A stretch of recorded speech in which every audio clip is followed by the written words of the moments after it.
Oke, selamat berjumpa kembali di ruang fisika bersama saya Sapari SW di ruang pembahasan teori dan soal-soal fisika. Pada kesempatan ini kita akan membicarakan tentang materi elektrostatika bagian yang pertama, yaitu tentang gaya Coulomb. Ini adalah materi untuk teman-teman kita kelas 12 IPA. Oke, sebelum kita memulai, seperti biasa, jangan lupa untuk mengklik tombol subscribe-nya supaya tidak ketinggalan. Saya sudah menyiapkan materi-materi yang sejalan dengan materi kalian di sekolah. Oke, terima kasih. Ya, kita mulai tentang hukum Coulomb. Hukum Coulomb ini membicarakan interaksi yang terjadi antara partikel-partikel bermuatan listrik. Interaksi itu bisa berupa gaya tarik-menarik, bisa berupa gaya tolak-menolak, tergantung jenis muatan-muatannya. Nah, saya contohkan, ini ada muatan positif sebesar Q1, kemudian ada muatan negatif sebesar Q2, maka di antara kedua muatan ini akan timbul interaksi yang dalam hal ini berupa gaya tarik-menarik, artinya muatan Q1 akan tertarik ke arah kanan, tertarik oleh muatan Q2 dengan gaya tarik sebesar F. Begitu juga muatan Q2 akan tertarik ke arah muatan Q1 dengan gaya yang besarnya sama, sebesar F juga, hanya arahnya yang berbeda. Seandainya jarak antara kedua muatan itu adalah R, maka besar gaya tarik-menarik antara kedua muatan atau gaya Coulomb, atau disebut juga dengan gaya elektrostatik, itu sebesar K Q1 Q2 per R kuadrat. Nah, jadi besar gaya elektrostatik itu tergantung dari perkalian antara kedua muatan dan berbanding terbalik dengan kuadrat jarak. Kalau kedua muatan ini berada di medium berupa udara atau ruang hampa, maka di situ ada faktor pengali, yaitu nilai K yang nilainya 9 kali 10 pangkat 9. Ya. K itu sebetulnya berasal dari 1 per 4 pi epsilon 0. Epsilon 0 itu permitivitas listrik untuk ruang vakum atau udara. Jadi apabila di soal tidak disebutkan mediumnya, maka dianggap mediumnya adalah udara atau ruang hampa, maka tidak disebutkan berapa nilai K, tetap bisa kita gunakan K itu sama dengan 9 kali 10 pangkat 9. E0 itu permitivitas listrik yang nilainya 8,85 kali 10 pangkat minus 12. Oke. Bagaimana kalau misalnya muatan-muatan ini berada di suatu medium yang bukan udara atau bukan ruang vakum, maka nilai K-nya kita ganti dengan 1 per 4 pi epsilon untuk medium tersebut, atau epsilon untuk medium tersebut itu sama dengan epsilon 0 dikali E relatifnya untuk medium tersebut ya. Oke, kabar baiknya jarang soal yang memberikan medium bukan vakum atau bukan udara. Agak jarang ya, tapi bukan berarti tidak pernah. Ya. Oke, ini contoh soalnya. Ada dua buah muatan listrik yaitu A dan B. Mula-mula ditempatkan pada jarak 10 cm satu sama lain sehingga timbul gaya sebesar 36 Newton.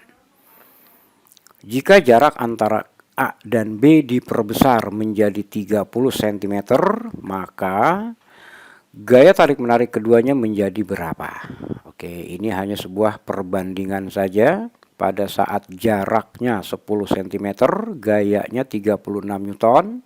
Kalau jaraknya dijadikan 30 cm, gayanya menjadi berapa? Oke. Muatan Q1 atau muatan QA dan QB tidak diubah. Jadi yang berpengaruh hanya tinggal jaraknya saja. Maka langsung kita buat F2 per F1 sama dengan R1 kuadrat per R2 kuadrat. Begitu ya. Ya, kita hitung hasilnya sama dengan 36 per 9 atau sama dengan 4 Newton. Iya, gitu ya. 4 Newton. Baik, di sini ada hal yang menarik. Jika R dijadikan 2 kali semula, maka F akan menjadi 1/4 kali semula. Jika R dijadikan 3 kali semula, maka F menjadi 1/9 kali semula, dan seterusnya. Nah, tabel ini boleh diingat-ingat ya, untuk mempermudah gitu ya. Ini juga merupakan sebuah solusi praktis. Oke, kita lanjut. Ini seperti tadi, ada dua muatan A dan B. Mula-mula ditempatkan pada jarak 0,5 meter satu sama lain sehingga timbul gaya 32 Newton. Nah, kemudian jaraknya diperbesar menjadi 2 meter. Gaya tarik-menariknya menjadi berapa? Ini juga merupakan perbandingan saja. Jarak mula-mula 0,5 meter, kemudian diperbesar menjadi 2 meter, berarti menjadi 4 kali semula. Oke. Jadi R2 sama dengan 4 kali R1. Ingat, tadi kalau jaraknya dijadikan 2 kali semula, maka gayanya menjadi 1/4. Kalau jaraknya dijadikan 3 kali semula, maka gayanya menjadi 1/9 kali semula. Nah, sekarang jaraknya dijadikan 4 kali semula, maka gayanya tentu akan menjadi 1/16 kali semula. Iya. Maka hasilnya sama dengan 2 Newton. Jadi setelah digeser, dijauhkan menjadi 2 meter, gayanya berkurang, hanya tinggal menjadi sama dengan 2 Newton. Nah, itu yang saya maksud dengan solusi praktisnya. Baik, kita lanjutkan. 3 buah muatan listrik berada pada posisi di titik sudut segitiga ABC dengan panjang sisi AB sama dengan BC sama dengan 20 cm. Seperti pada gambar. Nah, kita lihat di situ. Ini segitiga siku-siku dengan siku-siku di titik B. Oke. Besar gaya listrik yang bekerja pada titik B. Nah, jadi ada 3 muatan di posisi A, B, dan C. Nah, semuanya kita anggap muatannya positif. Maka antara A dan B terjadi interaksi berupa gaya tolak, berarti B akan tertolak ke bawah. Gayanya kita kasih nama FBA. Kemudian antara B dengan C juga terjadi tolak-menolak, artinya B tertolak ke kiri dengan gaya sebesar BC. Nah, sekarang kita hitung. FBC sama dengan K QB QC per R kuadrat. Nah, kalau kita hitung K-nya sama dengan 9 kali 10 pangkat 9. Muatan B, semua muatan sama katanya 2 mikrokulum. Berarti 2 kali 10 pangkat minus 6. Muatan C juga sama. Jaraknya 20 cm atau saya tulis 2 kali 10 pangkat min 1 meter. Dikuadratkan ya.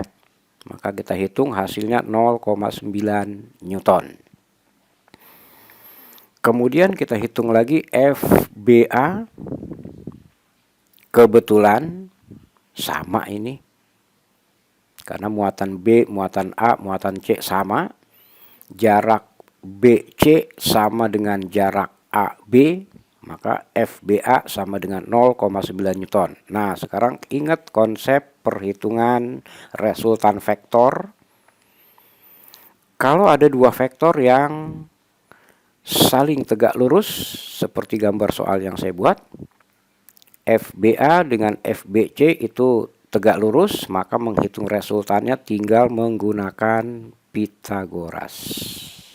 Oke, tinggal masukkan angkanya. Maka kita dapatkan resultannya sama dengan 0,9 akar 2 Newton. Oke, gitu ya. Oke, paham? Nah, bagaimana misalnya kita ubah muatan A positif, muatan B dan C negatif. Nggak jadi masalah. A positif, B negatif. Maka FBA arahnya bukan ke bawah tapi ke atas. Kemudian B negatif, C juga negatif, maka terjadi tolak menolak. Maka FBC tidak berubah. Menghitung resultannya sama saja. Hanya FBA arahnya ke atas tapi tetap tegak lurus dengan FBC. Begitu juga kalau misalnya A positif, B negatif, C positif. Nah, kalau C-nya positif, maka FBC arahnya bukan ke kiri, tapi ke kanan. Besarnya tidak berubah. Oke. Sehingga FBA dengan FBC tetap tegak lurus. Nah, hanya berbeda arah-arahnya saja ya. Ada yang tadinya ke atas, tadinya ke bawah jadi ke atas, yang ke kiri jadi ke kanan, tapi tetap tegak lurus keduanya itu. Maka hasilnya tetap 0,9 akar 2 Newton. Oke, paham ya?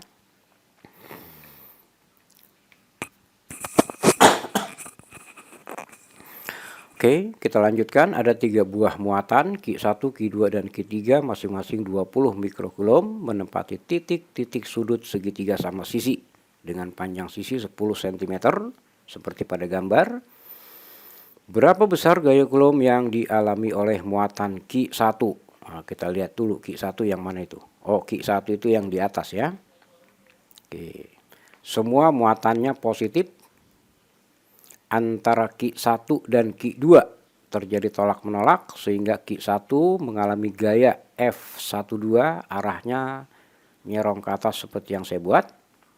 Kemudian antara Q1 dan Q3 karena sama-sama positif juga tolak menolak. Nah, sekarang kita hitung F12 seperti tadi, masukkan angkanya. Jangan lupa jaraknya diubah ke satuan meter, itu 10 cm. Sama saja 10 pangkat min 1 meter. Oke, dapat 360 Newton. Kita hitung lagi F13. Ya, sama kebetulan ya, 360 Newton. Nah, sekarang karena segitiganya adalah segitiga sama sisi, berarti sudutnya 60 derajat. Maka tetanya juga sama dengan 60 derajat. Maka tinggal hitung resultannya menggunakan aturan cos. Masih ingat ya? Oke, masih ingat menggunakan aturan cos. Cos 60 itu sama dengan setengah. Kita hitung. Dan hasilnya adalah 360 kali akar 3 Newton. Jadi pahami konsep arah gaya Coulomb itu bagaimana. Kalau dua muatan itu sejenis, maka yang timbul berupa gaya tolak menolak.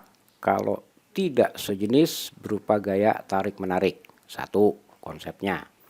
Yang kedua, pahami konsep menghitung resultan vektor. Kalau ada dua vektor arahnya sama, maka resultannya tinggal ditambah. Kalau dua vektor arahnya berlawanan, maka resultannya dikurang. Yang besar dikurang yang kecil. Vektor resultan arahnya mengikuti arah vektor yang lebih besar. Kalau antara dua vektor itu mengapit sudut sebesar theta misalnya, maka menghitung resultannya menggunakan aturan cos. Kalau kebetulan sudut yang diapit itu 90 derajat, ingat cos 90 sama dengan 0. Maka tinggal masukkan ke rumus Pythagoras. Jadi Pythagoras itu rumus khusus untuk aturan cos yang sudutnya 90 derajat. Oke, kita lanjutkan. Dua muatan diletakkan pada posisi seperti pada gambar. Pada posisi tersebut dihasilkan gaya sebesar F Newton. Supaya gaya tarik-menariknya menjadi 1/9 F, maka jarak kedua muatan harus diperbesar menjadi berapa? Ingat tadi menggunakan tabel solusi praktis. Supaya gayanya menjadi 1/9 kali semula, maka jaraknya diubah menjadi berapa kali? Menjadi 3 kali semula. Akar 9 ya. Oke. Ya, menjadi sama dengan 1,5 meter. Itu dia. Ya, nah ini tadi yang saya katakan tabel solusi praktis. Ya, F-nya 1/9, maka R-nya 3 kali semula. Udah dapat. Ya. Oke. Oke, itu cara praktisnya. Kita lanjutkan. Ada dua muatan A dan B terpisah sejauh 8 cm. Pertanyaannya, di manakah letak muatan ketiga agar muatan ketiga tersebut tidak mengalami gaya Coulomb? Oke, pertama perhatikan jenis muatan A dan B. Ya. A dan B bermuatan positif. Ya. Titik C saya letakkan di antara A dan B. Sehingga timbul gaya antara A dan C sebesar FAC yang arahnya ke kanan. Kemudian antara B dan C karena sama-sama positif maka terjadi tolak menolak. Timbul gaya FBC yang arahnya ke kiri. Tadi katanya gaya yang dialami oleh muatan ketiga atau muatan C itu sama dengan 0, maka besar gaya FAC harus sama dengan besar gaya FBC. Oke, kita lanjutkan. Anggaplah Oke, maaf.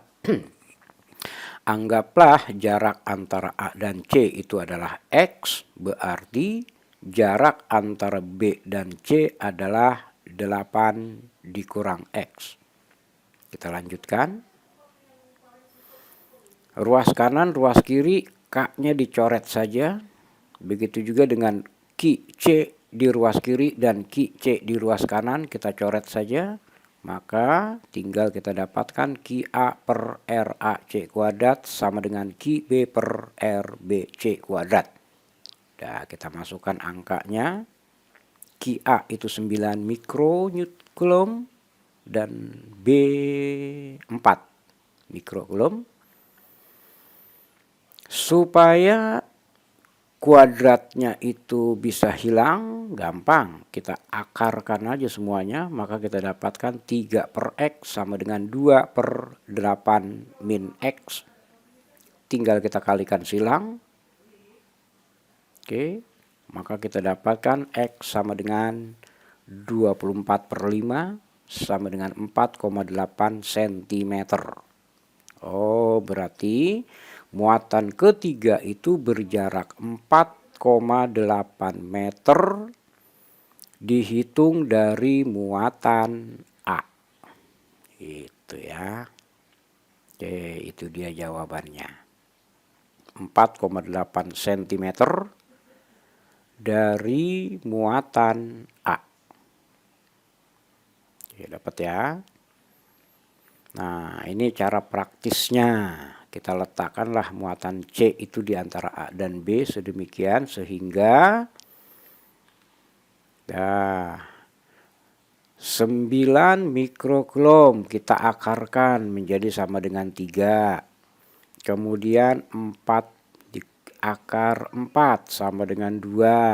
Nah, kita mau menghitung X itu kita hitung dari muatan A. Maka X sama dengan tadi muatan A setelah diakarkan sama dengan 3 ya.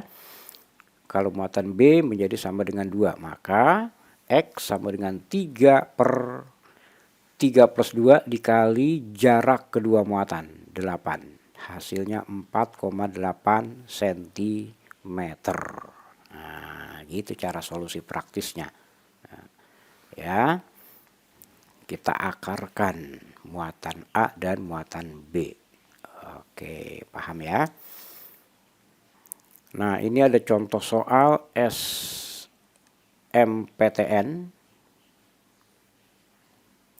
2011. Jika dalam suatu medium gaya yang bekerja pada 2 buah muatan masing-masing sebesar 10 mikrocoulomb dan 4 mikrocoulomb yang terpisah sejauh 10 cm itu adalah 12 Newton. Pertanyaannya, berapakah konstanta permitivitas relatif medium tersebut? ER.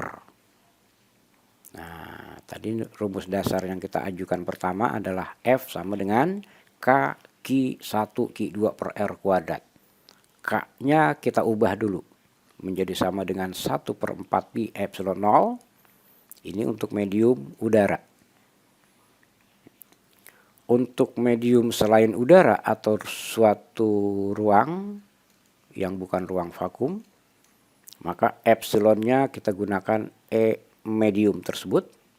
Kita ubah lagi sama dengan E0 dikali E relatif. Nah, E relatif itulah yang ditanyakan. Oke.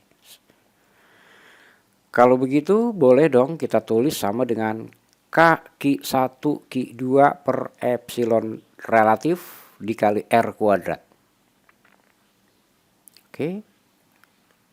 Tinggal masukkan angkanya. Maka dapatlah E relatifnya sama dengan 3. Iya.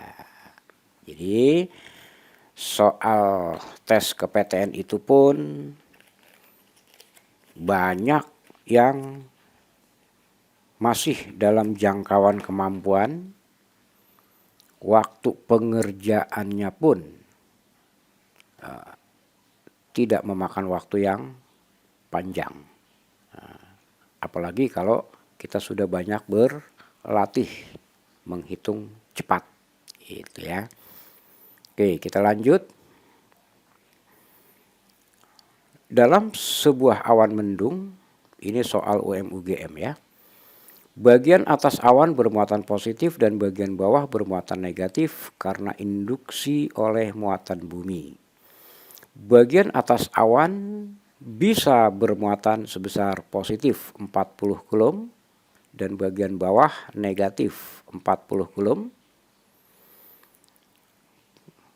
muatan itu terpisah sejauh 2 km, berapakah gaya elektrostatik antara keduanya? Ya, tidak susah ini.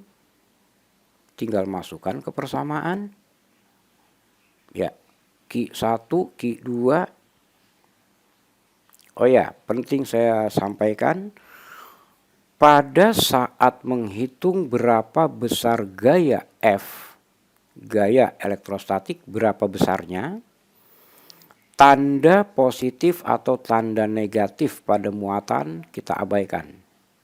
Jadi kalau kita anggap positif semua, jadi muatan pertama dan muatan kedua, walaupun muatan kedua itu negatif 40, maka pada saat menghitung tanda negatifnya kita abaikan. Karena tanda negatif pada muatan itu hanya akan berpengaruh pada arah gaya. Apakah F itu berupa gaya tarik-menarik atau berupa gaya tolak-menolak. Ya. Kita hitung, maka kita dapatkan hasilnya 3,6 kali 10 pangkat 6 Newton. Iya, dapat ya. Itu dia.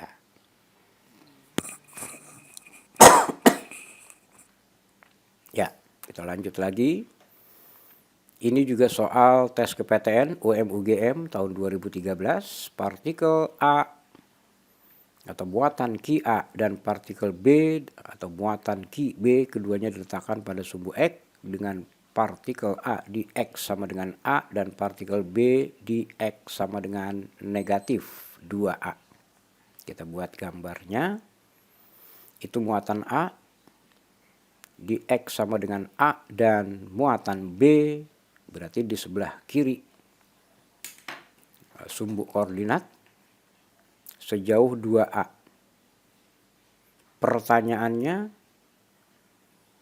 partikel C yang diletakkan di X sama dengan 0 tidak mengalami gaya listrik bila Ki B sebesar berapa?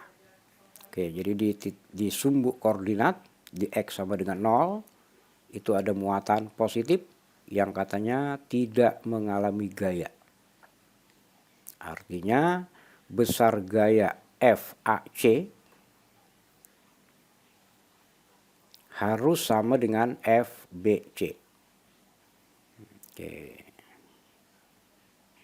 Kita lanjutkan. Seperti tadi, ruas kanan, ruas kiri, K-nya dicoret, C-nya juga dicoret. Ya, kita dapatkan seperti itu hasilnya. Ki A per A kuadrat sama dengan Ki B per 4A kuadrat. A kuadrat di ruas kiri dan ruas kanan dicoret saja, berarti Ki B yang ditanya sama dengan 4 Ki A. 4 Ki A. Oke, itu dia. Nah, yang perlu dipahami, hati-hati. Ada jawaban positif 4 Ki A, ada jawaban negatif 4 Ki A. Kenapa yang dipilih positif 4 Ki A? Muatan B. Oke. Muatan A tidak disebutkan, maka kita anggap positif. Muatan B juga positif. C kita anggap muatan positif, sehingga gaya yang timbul antara A dan C berupa gaya tolak. Berarti FAC berarah ke kiri. B positif dan C juga positif, maka FBC arahnya ke kanan. Oke. Sehingga FAC besarnya sama dengan FBC. Maka bisa saja terjadi gaya yang dialami oleh C sama dengan 0. Ya. seandainya muatan B itu negatif, maka FBC arahnya bukan ke kanan, tapi ke kiri. Sehingga FAC arahnya ke kiri, FBC juga ke kiri, tidak mungkin resultannya 0. Nah, itu alasannya kenapa kita pilih jawaban positif yang A. Jadi QB sama dengan 4 kali QA. Oke, paham ya? Kita lanjutkan. Dua bola konduktor A dan B terpisah pada jarak yang cukup jauh. Pada awalnya bola A dimuati sebesar negatif 3 kali 10 pangkat min 6 coulomb dan B 3 kali 10 pangkat minus 6 coulomb. Positif ya. Jadi A negatif dan B positif. Pada keadaan tersebut ada gaya sebesar 18 Newton antara kedua bola konduktor. Oke. Keduanya kemudian ditarik dan dihubungkan oleh sebuah kawat penghantar sedemikian rupa sehingga jarak antara keduanya menjadi setengah jarak semula. Saya ulang, keduanya kemudian ditarik dan dihubungkan oleh sebuah kawat penghantar. Besar gaya antara kedua bola konduktor apabila kawat kemudian dilepas adalah berapa? Ya, itu kunci persoalannya itu di situ. Kedua bola konduktor dihubungkan oleh sebuah kawat penghantar. Apa yang terjadi? Kedua bola menjadi netral. Ya. Tadi kan A bermuatan negatif dan B bermuatan positif, lalu dihubungkan dengan kawat penghantar. Terserah jaraknya mau dijadikan berapapun, selama dia dihubungkan oleh kawat penghantar maka keduanya akan menjadi netral. Kalau keduanya menjadi netral berarti muatannya 0, maka tidak timbul gaya elektrostatis. Ingat tadi konsep dasarnya. Gaya elektrostatis itu terjadi antara muatan-muatan atau antara partikel-partikel yang bermuatan. Kalau dia tidak bermuatan atau dia netral ya sudah. Tidak timbul gaya elektrostatis antara keduanya, maka berapakah F? Tentu sama dengan 0. Iya, jadi ini kelihatannya soal hitungan. Ya, tapi ternyata pahami konsepnya dan terjawab tanpa menghitung. Itu ya. Oke, kita lanjut.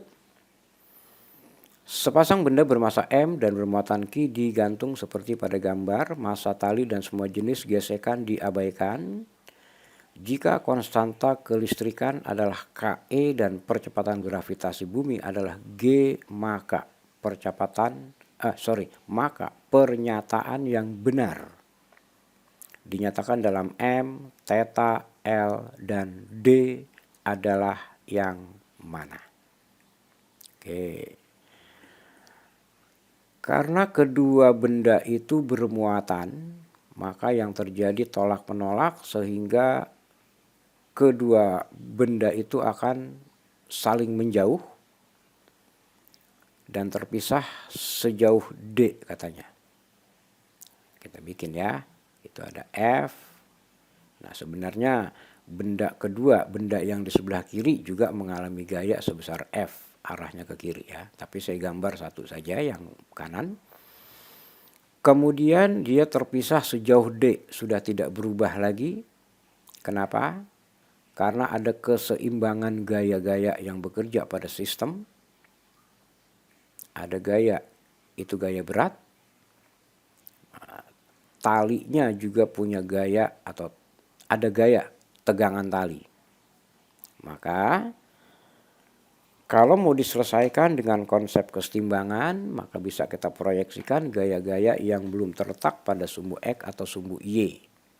Oke, tapi kalau kita menggunakan cara yang lebih simpel, boleh.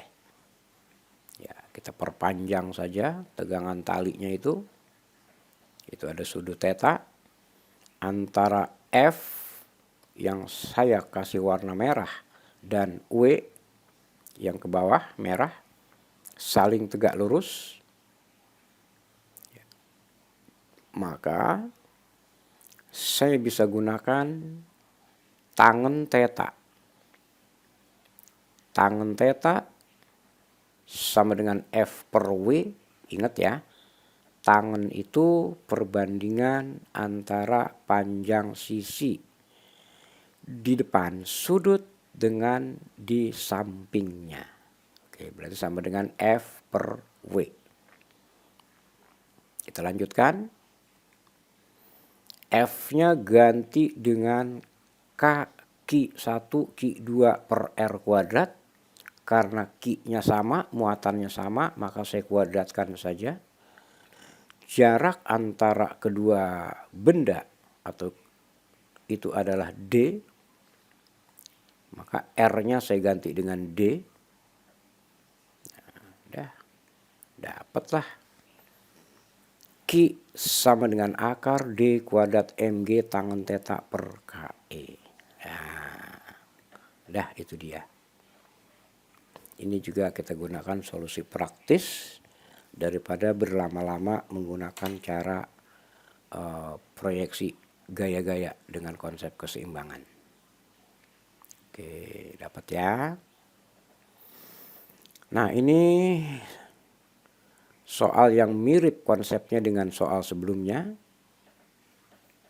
Ya, seperti tadi saya tulis aja tangen theta sama dengan F per W. Ya. A itu sama dengan L sin theta. D itu sama dengan 2A. Berarti 2L sin theta. Tadi katanya L-nya 0,15 meter. Sin theta 0,0872, maka dapatlah D 0,02616 meter. Ya, kita masukkan KE sama dengan 9 kali 10 pangkat 9. Muatannya 4,4 kali 10 pangkat min 8 dikuadratkan. G-nya 10. D-nya 0,02616 dikuadratkan. Tangen theta 0,0875. Tinggal dihitung, maka dapatlah M itu sama dengan 2,9 kali 10 pangkat minus 2 kilogram. Ya, mendekati 3 kali 10 pangkat minus 2 kilogram. Dapat ya? Itu dia. Oke. Ya, baik. Terima kasih telah belajar bersama. Semoga sukses kalian semuanya. Sekedar informasi, materi berikutnya adalah medan listrik. Masih tentang elektrostatika ya. Baik, jika apa yang saya sampaikan dirasakan bermanfaat buat kalian, kalian boleh klik tombol like, share, dan subscribe.